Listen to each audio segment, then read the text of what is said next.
Praise the Lord.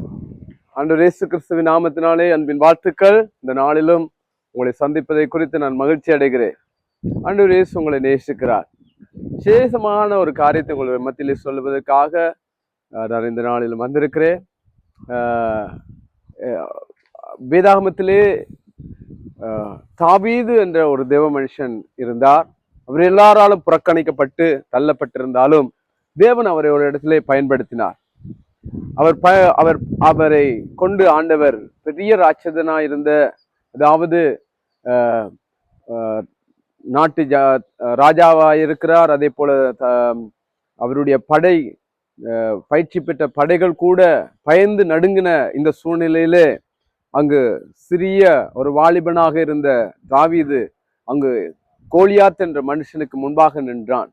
நான் சொல்ல வந்த விடயம் தாவீதை குறித்து அல்ல, தாவீது பயன்படுத்தின கல்லை குறித்து நான் சொல்ல வந்திருக்கிறேன்.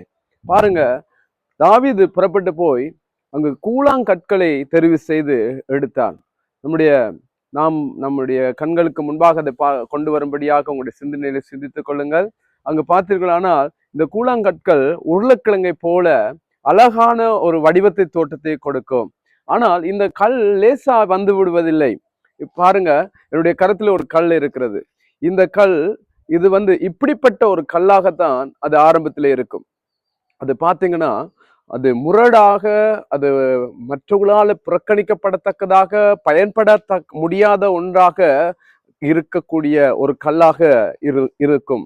ஆனால் அந்த கூழாங்கல்லாக அது எப்படி மாறுகிறது என்றால், அது அந்த மலை உச்சிகளிலே இது இப்படிப்பட்ட பெரிய பெரிய பாறங்கற்களாக இருக்கிற கற்கள் என்ன செய்யும் என்றால், மழை பெய்கிற நேரத்தில் தண்ணியோடு தண்ணியாக அடிபட்டு அங்கு கற்களிலே மோதுபட்டு அங்கு உருண்டு உருண்டு உருண்டு உருண்டு மறுபடியுமாக அந்த ஆற்றுக்கு சேருகிற போது அது அழகான ஒரு கூழாங்கல்லாக வடிவம் அமைக்கப்பட்டு இயற்கையாக உருவாகிறது போன்று அங்கு காணப்படுகிறது.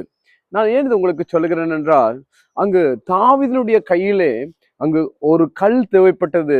அது கூழாங்கல்லா இருக்க வேண்டியதா இருந்தது. அந்த கூழாங்கல் தான் அங்கு கோலியாத்தை வீழ்த்தக்கூடியதாக அது பயன்படுத்தக்கூடியதா இருந்தது. கோலியாத்தை வீழ்த்தக்கூடிய அதிகாரம் இல்லாவிட்டால் வல்லமை உடையதாக அது மாறினது. அதே போன்றுதான் நம்முடைய வாழ்க்கையிலும் சில நேரம் பாவ சுபாவங்கள், வேண்டாத கொள்கைகள், யாருக்கும் பிரயோஜனம் இல்லாதவர்களாக கூட இருக்கலாம். ஆனால் தேவன் சில நேரம் நம்மை புடமிட்டு, தேவன் நம்மை உருவாக்கி, தேவன் நம்மை பயன்படுத்தி அவருடைய கரத்துல இருக்கிற ஒரு கூழாங்கல்லை போல எங்களை மாற்றுகிறார். அது நிமித்தமாக அந்த